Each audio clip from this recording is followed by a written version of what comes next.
സ്വർണ്ണക്കടത്തുകാർ ഏറ്റവും അധികം ബുദ്ധി ഉപയോഗിക്കുന്നത് എന്തിനാണെന്നറിയാമോ? സ്വർണ്ണം ഒളിപ്പിക്കാൻ.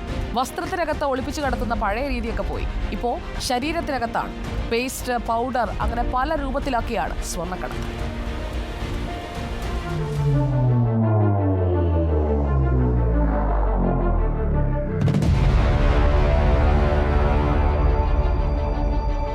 ഇക്കഴിഞ്ഞ മാർച്ച് 11 കസ്റ്റംസ് നെടുമ്പാശ്ശേരി വിമാനത്താവളത്തിൽ ഒരു സ്ത്രീയെ പിടികൂടി.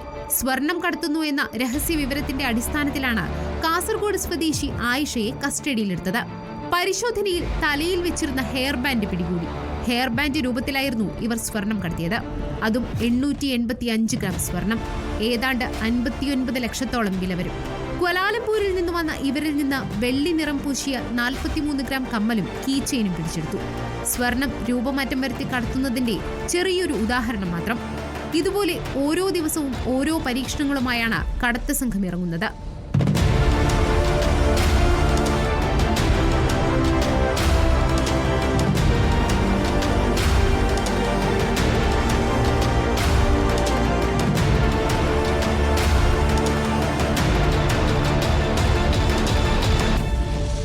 വസ്ത്രത്തിനകത്ത് പ്രത്യേക അറവുണ്ടാക്കിയും സോക്സിനകത്തും ചെരുപ്പിന്റെ സോളിലും ശരീരത്തിനകത്തും വരെ സ്വർണം കടത്തുന്നു. 1 വർഷം മുൻപ് നെടുമ്പാശ്ശേരി വിമാനത്താവളത്തിൽ ഒരു മഞ്ഞ നിറമുള്ള തോർത്ത് പിടിച്ചു. പരിശോധനയിൽ സ്വർണത്തിൽ മുക്കിയ തോർത്താണെന്ന് കണ്ടെത്തി. ദിവസങ്ങളെടുത്താണ് കസ്റ്റംസ് തോർത്തിൽ നിന്ന് സ്വർണം വേർതിരിച്ചെടുത്തത്. പലപ്പോഴും പിടിക്കപ്പെടുന്നവർ വെറും കാരിയർമാർ മാത്രമാണ്. ബുദ്ധികേന്ദ്രങ്ങൾ അങ്ങ് ദുബായിലായിരിക്കും. അതുകൊണ്ട് തന്നെ അന്വേഷണം സൂത്രധാരന്മാരിലേക്ക് എത്തില്ല.